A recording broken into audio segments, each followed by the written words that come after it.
South గోవాలో అతిపెద్ద రాముని విగ్రహం యొక్క ఆవిష్కరణ. ఇప్పటివరకు భారతదేశంలో చాలా చోట్ల రాముని విగ్రహాలు వెలిసాయి, అలాగే హనుమంతుడి విగ్రహాలు వెలిసాయి. కానీ రాముని యొక్క విగ్రహము అయోధ్య మనం దక్కించుకున్న తర్వాత, అయోధ్య రామ మందిరం ఓపెన్ తర్వాత సుమారుగా ఇదే అతిపెద్ద విగ్రహంగా కూడా అభివర్ణిస్తున్నారు. 77 అడుగుల రాముని విగ్రహాన్ని గోవా రాజధాని అయిన పనాజీలో, సౌత్ గోవాలో అది కూడా ఈ రాముని విగ్రహం ఆవిష్కరించారు. అది కూడా మన దేశ ప్రధాని నరేంద్ర మోదీ గారు ఆవిష్కరించారు. సో ఆ కార్యక్రమంలో ఆయన ఎటువంటి వ్యాఖ్యలు చేశారు ఒకసారి అది ప్రధాన వార్తగా అన్ని వార్తాపత్రికలో కూడా మనకి ఇవాళ న్యూస్గా వచ్చింది. ప్రధానమంత్రి ఎప్పుడు కూడా వికసిత భారత్ అని ఏదైతే నినాదం ఎత్తుకున్నారో దానికి సంబంధించి ఇక్కడ మరొకసారి రాముల వారి విగ్రహ ఆవిష్కరణ సందర్భంగా కూడా వికసిత భారతానికి ఇది ఒక మార్గంగా అభివర్ణించారు. ఇది శ్రీ సంస్థాన్ గోకర్ణ జీవోత్తమ్ మఠం స్థాపించబడి ఇప్పటికే 550 వసంతాలు పూర్తి చేసుకుందంట. ఈ 550 వార్షికోత్సవంలో ప్రధానమంత్రి మోదీ గారిని ఆహ్వానించడం జరిగింది. దాన్ని ఆయన సమ్మతించారు. ఎందుకంటే వికసిత భారతానికి, సమైక్యత భారతావనికి, సనాతన భారతావనికి ముందుకు తీసుకెళ్లాలంటే ఖచ్చితంగా ఇటువంటి స్వచ్ఛంద సంస్థలు, స్వచ్ఛందంగా పౌరులు కూడా దాంట్లో పార్టిసిపేట్ చేస్తేనే ఈ విధమైన వికసిత భారతావనికి, సమైక్య భారతావనికి దోహదపడుతుంది అనేది ప్రధానమంత్రి మోదీ గారి యొక్క ప్రధాన ఉద్దేశం. అయితే ఇక్కడ గోవాలో విగ్రహ ఆవిష్కరణ సందర్భంగా ఆయన మాట్లాడిన తీరు చూస్తే మరొక్కసారి దేశ సమైక్యతకు భంగం కలగకుండా ఇటువంటి స్వచ్ఛంద సంస్థలు ముందుకు తీసుకెళ్తున్నాయి.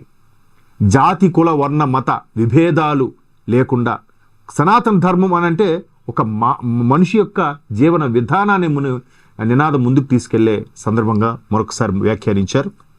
అలాగే ఈ 77 అడుగుల విగ్రహం యొక్క గొప్పతనం ఏంటంటే నిజంగా రాములు వారి కళ ఏదైతే ఉంటుందో విగ్రహంలో కనిపిస్తుంది. ఇది కూడా నర్మదా నదీ తీరంలో గుజరాత్లో ఏదైతే statue of unity Sardar Vallabhbhai Patel గారి విగ్రహ ఆవిష్కరణ ఎలాగైతే చేశారో వాళ్ళే ఈ విగ్రహానికి కూడా చాలా శ్రద్ధగా ఆవిష్కరణ జరిగింది. ఆ విషయం ఇక్కడ ఒకసారి చూడొచ్చు. ఈ కాంస్య విగ్రహాన్ని వాస్తవానికి ఇట్లా తయారు చేసిన వాళ్ళు శ్రీరామ్ సుతార్ అనే వ్యక్తి డిజైన్ చేశారు. అక్కడ కూడా సుమారుగా 182 మీటర్ల Sardar Vallabhbhai Patel statue of unity Narmada నదీ తీరంలో గ్రాండ్గా ఇంతకుముందు ఒక ఆవిష్కరించడం జరిగింది. అంటే సుమారుగా 600 అడుగుల statue of unity Vallabhbhai Patel గారి విగ్రహ ఆవిష్కరణ జరిగింది. తర్వాత ఇక్కడ కాంస్యంగా అదే శ్రీరామ్ సుతార్ గారు చాలా అద్భుతంగా డిజైన్ చేశారు. అయితే సంస్కృతిని నిలబెట్టుకున్న గోవా ఎందుకు ప్రధానమంత్రి ఇక్కడ నిన్న కార్యక్రమం శుక్రవారం జరిగిన కార్యక్రమంలో ఈ గోవాకు సంబంధించి మాట్లాడారంటే గోవా చాలామంది ఒక టూరిజం స్పాట్గా దేశ విదేశాల నుంచి కూడా వస్తూ ఉంటారు. మన దగ్గర కూడా చాలా రాష్ట్రాల నుంచి వెళ్ళి అక్కడికి విడిదిగా వెళ్ళి ఎంజాయ్ చేస్తూ ఉంటారు. సో అక్కడ ఏదో కూల్ ప్లేజా అంటే కాదు, హాట్గానే ఉంటుంది. కానీ అక్కడ ఉండే తీర ప్రాంతము చాలామందికి విడిదిగా మారడానికి కారణం ఒకప్పుడు డచ్ వారు, ఫ్రెంచ్ వారు వచ్చి అక్కడ జీవనం కొనసాగించేవారు. అలాగే ఈ జ్యూస్ సంతతి చెందిన వాళ్ళు కూడా చాలామంది వచ్చి పొట్ట చేతి పట్టుకొని భారతదేశానికి వచ్చి అక్కడ నివాసం కొనసాగించారు. అందువల్ల వాళ్ళకి సంబంధించిన కుటుంబాలు, ఆ ప్రవాస భారతీయులు కానీ లేదంటే విదేశాల్లో ఉండే వాళ్ళు భారతదేశానికి వచ్చి విడిదిగా ఉండడం కానీ ఎక్కువగా జరుగుతుంటుంది. సో అటువంటి గోవాకి భిన్న కల్చర్స్ అన్నీ ఉండడం కూడా జరుగుతుంటుంది. ఎక్కువ క్రిస్టియానిటీ కూడా ఎక్కువగా అబ్జర్వ్ చేస్తాం గోవాలో. బట్ ఇట్లాంటి గోవాలో రాముని వారి విగ్రహం ఆవిష్కరించడం వల్ల దేశ సమైక్యతకి భంగం కలగకుండా మరొకసారి అక్కడ సనాతన ధర్మం కూడా అభివృద్ధి చెందుతుందనడానికి ఇది ఒక నిదర్శనంగా కూడా ప్రధానమంత్రి మోదీ గారు అభివర్ణించారు. అయితే మోదీ గారు ప్రధానమంత్రి అయిన తర్వాత చాలా ట్రెమెండస్ చేంజెస్ వచ్చాయి భారతదేశంలో. ముఖ్యంగా హిందూ దేవాలయాలకు సంబంధించి మనం ఇక్కడ చర్చించుకున్నట్లయితే కాశీ హిందువులు ప్రతి ఒక్క హిందువు కూడా జీవితంలో ఒక్కసారి సందర్శించాల్సిన కాశీని ఇరుకిరుకు సందుల్లోంచి వెళ్ళి ఆ విశ్వేశ్వరుని దర్శించుకునే ఉండే పరిస్థితి ఉండేది. ఇప్పుడు దాన్ని చాలా సువిశాలంగా, చాలా అద్భుతంగా తీర్చిదిద్దడం జరిగింది. అలాగే మహాకాళి, ఉజ్జయిని మహాకాళేశ్వరుడు కూడా ఆ విధంగానే చాలా అద్భుతంగా చేశారు. ఇంకా ఒక్కొక్కటిగా వాళ్ళు ఈ విధంగా కార్యక్రమాలు చేసుకొస్తూ సమైక్యతకి భంగం కలగకుండా ముందుకు తీసుకెళ్ళడం అనేది చాలా గొప్పమైన విషయం. పైపెచ్చు ఎన్డీఏ భాగస్వామ్య పక్షాలతో కూడిన బీజేపీ ప్రభుత్వం ఏదైతే కేంద్రంలో ఉందో వాళ్ళ కెరియర్లోనే నిజంగా ఆ ప్రభుత్వం పరిపాలనలోనే బిగ్గెస్ట్ అచీవ్మెంట్ అంటే నాకు తెలిసి అయోధ్య రామ మందిరం. అది మనం చూసాం.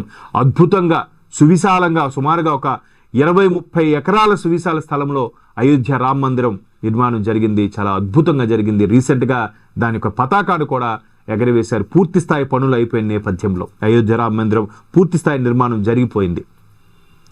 సో అలాగే ఇక్కడ కూడా రాముని విగ్రహం ఆవిష్కరించడం, మఠం ఏదైతే చేసే సేవలు ఉన్నాయో అది నిజంగా చాలా అద్భుతంగా ముందుకు తీసుకెళ్తుంది అనేది కూడా ప్రధానమంత్రి మోదీ గారు ఈ మఠానికి సంబంధించి కొన్ని ప్రశంసలు కురిపించారు.